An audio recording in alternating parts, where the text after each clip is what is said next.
What's up, everybody? It's your boy. We're gonna be doing another video, but this one's different. This one, we're gonna be drinking on. No, we always do that. Yeah. Oh, wait, are we clinking? Yeah, we're clinking to the memory of the 109th, and may we never return to JVLM. We're gonna be doing a video on marriage.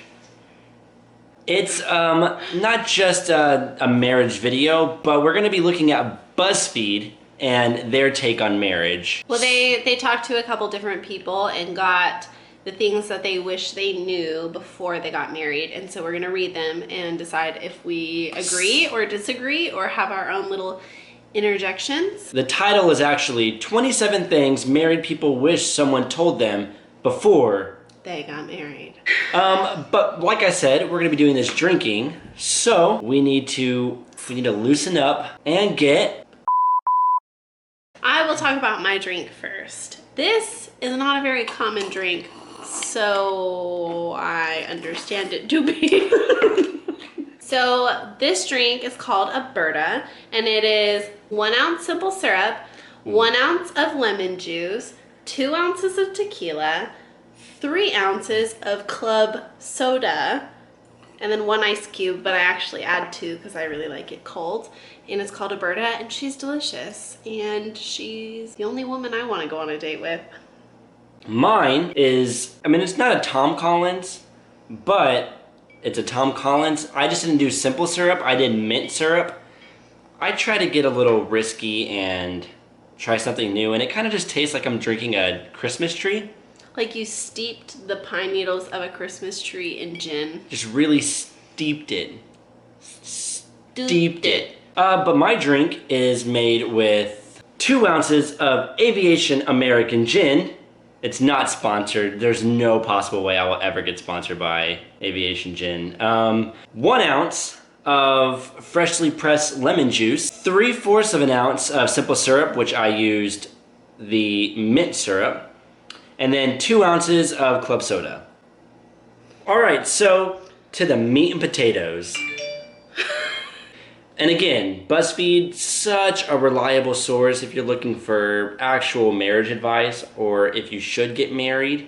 Just go to BuzzFeed. Really, any major decision you have in life, just... Or any political stance you have. Oh, yeah. BuzzFeed is a really good source. Yep, that's where you want to just... They say don't put your eggs in one basket. If BuzzFeed was a basket... I'm dipping my eggs in there.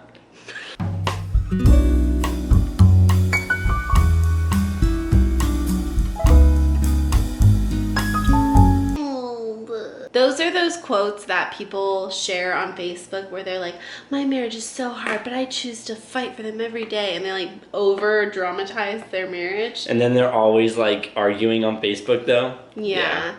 Yeah, I think, especially in our marriage, I think there's a lot of like, me and you just really don't like each other. I like you plenty, I just don't love you. No, we get along really well. I think that's one part where we've been very fortunate is that like on a compatibility level, we get along with each other very well. So yeah, we don't really have that issue because we're perfect.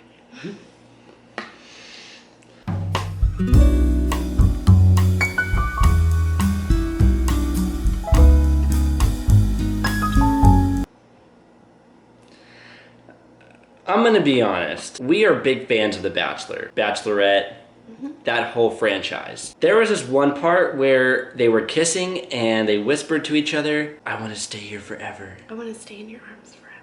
Yeah, and we literally like cringed so hard. It's, ugh. We're not very romantic people. Yeah, And so if we want to be intimate, sex. We don't really like hold each other and like look into each other's eyes and like tell each other like, I'm proud of you. I want you in my arms forever. I just want you to feel safe. I never want to leave your arms. I just want to be vulnerable. this is paradise. Huh? Paradise? He never says that. I thought we were quoting The Bachelor. Are those quotes from The Bachelor? Yeah. Ugh.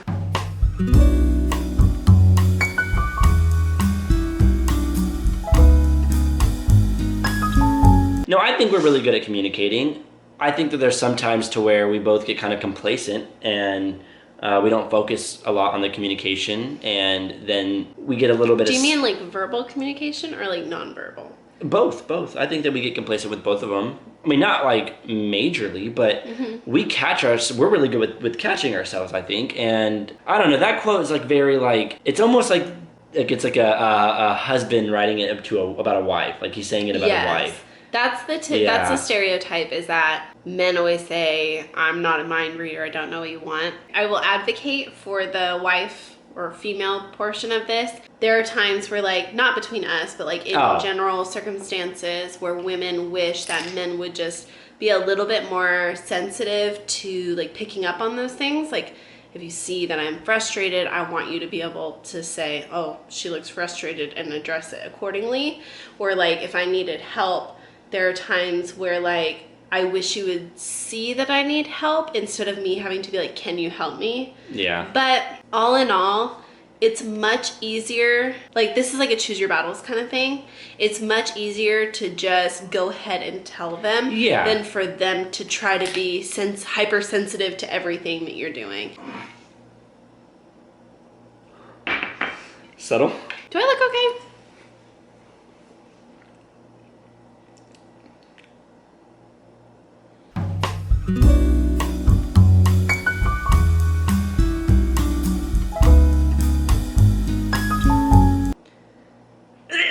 I don't have any, I mean, I agree. I think you should be prepared to marry the person that is standing in front of you, and don't hope that there'll be somebody else in the future.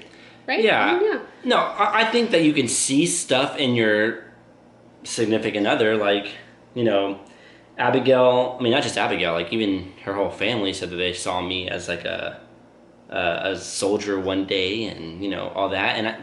And there's nothing wrong with that's seeing... more like, that's seeing potential in like their future versus seeing potential in like them being a better person. Like changing somebody. Yeah. Yeah, and that's the thing, is I know you shouldn't be with somebody if you're trying to change them to fit who you want to be, because it's never going to turn out right. One of you is always going to end up unhappy and wanting more.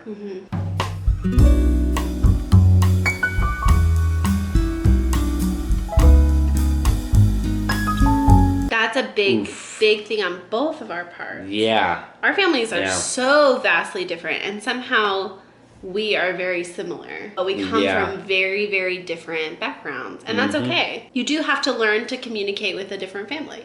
Yeah, but also, I think we really learned this from being in the military, is you don't have to depend on your family so much. It's okay to leave their way of living, their way of life, and make your own. I mean, that's one of the biggest things that we realized, is that we would go back home and we would visit with his family, we would visit with my family, and all it made us realize is that we are so vastly different from both. I would venture to say it's not difficult, it's just a learning curve. Like, for instance, if both, like, your side of the family expected us to be somewhere Christmas morning, like go over to their house Christmas morning, and then my side of the family expected us to like maybe go to a restaurant Christmas morning, and we both decided like, no, we're gonna spend time with each other and our own kids.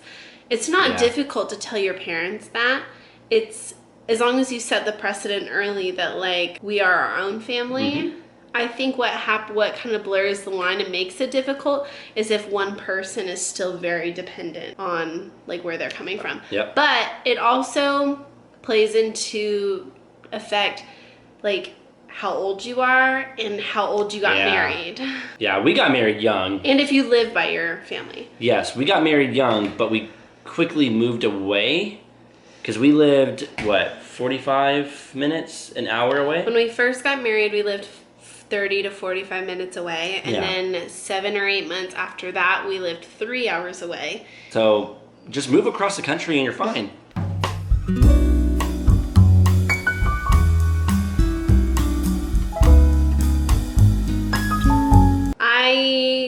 I didn't feel that. Yeah, I actually think it was the opposite. I think most people are like, yeah, just wait. Yep. Well, one, we were getting married really young, and so everyone was always like, they always said, enjoy your lives. Like, yeah, we were like, what are you talking about? It sucks. But yeah, we never got that. So And then even when we did try to get pregnant, it didn't happen for a really long time.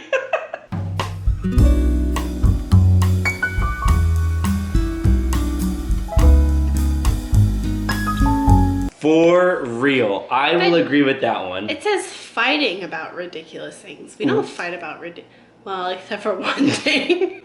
But we don't fight about ridiculous things often. What's one thing? Just that one fight we had about chow mein. I'm sorry, say it again? We had a fight about chow mein, okay? It's not... I tried to explain to her what chow mein was, and she swore up and down that I was wrong. We get it. And who was right? Listen, if you want to open this can of worms, I was thinking this restaurant, we're in Fairbanks, so it was like a local Chinese restaurant. I was thinking chow mein from Panda Express. That's the chow mein that I was thinking of. Well, as he was looking at the app, it said chow mein and then parentheses cabbage. And I was like, oh yeah, there is cabbage in chow mein, thinking Panda Express. So I insisted that I wanted that. He knew better, but didn't insist. He didn't want to fight with me. And so he agreed with what I said. And then it I didn't agree, I just let you... No, he was just like, okay, that's what you want. Sure, yep. And then when I got it, it was like soupy cabbage. There was like no noodles in it, no nothing. And I was like, he was like, I knew it wasn't going to be what you wanted. And I was like, then why didn't you tell me? I wanted him to fight with me and like really make me order something else, but he didn't. And so I got upset. It's just like stupid marriage stuff. So I guess you do fight about ridiculous things. I mean, those are just silly things that you have to like just get mad at each other, like duke it out and then be done. We did not duke it out. I've never hit her. I've headbutted her once. We were in a movie theater and it was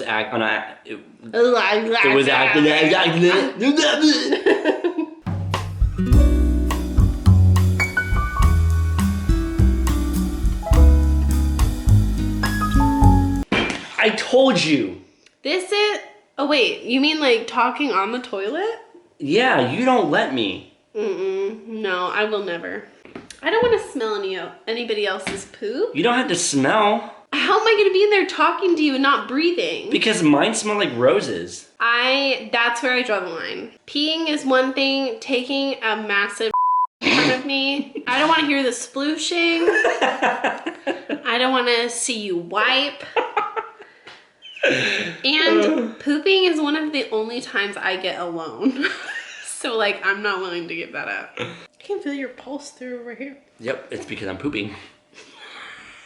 All the little things that annoy you will... All the things that...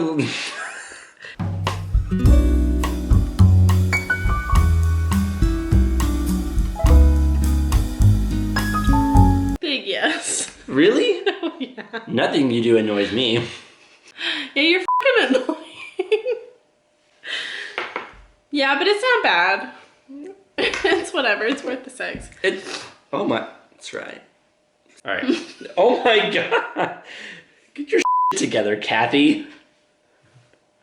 I wish I'd been told that a wedding doesn't make a marriage.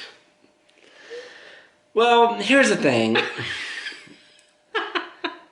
You just gotta remember that if you really want better, do better.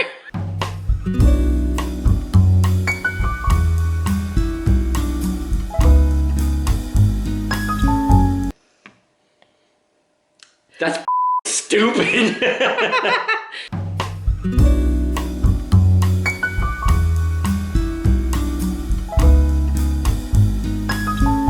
It does, but we don't do that. Neither one of us do that. We're like, she do that. Yeah. All good things. All good things.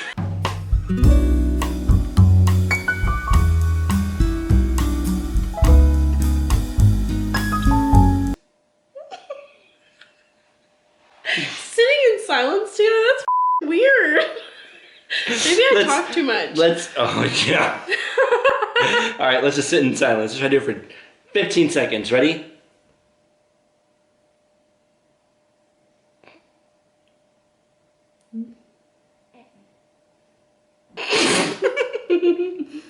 Can you imagine being like, this is so romantic? I want to stay in your arms forever. All right, well, on that note, this is the end of the video. Oh, no. All right. I hope you enjoyed it. If you did, subscribe, please. Nobody subscribes. subscribe, to me. Jim. Just subscribe. Just Come subscribe. on, do it. You can unsubscribe later. Let me know what else you would like to see with drinking, because I love drinking. So does she. But yeah, if you want to see something else where we get drunk and talk about stuff, let me know and we'll do it. Yeah, thank you for watching this video. If you've watched this far, if you want to follow me, my links to my social media will be right here. And then also right here.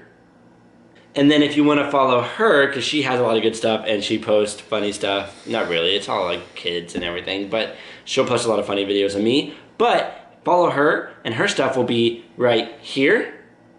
Bye. Peace.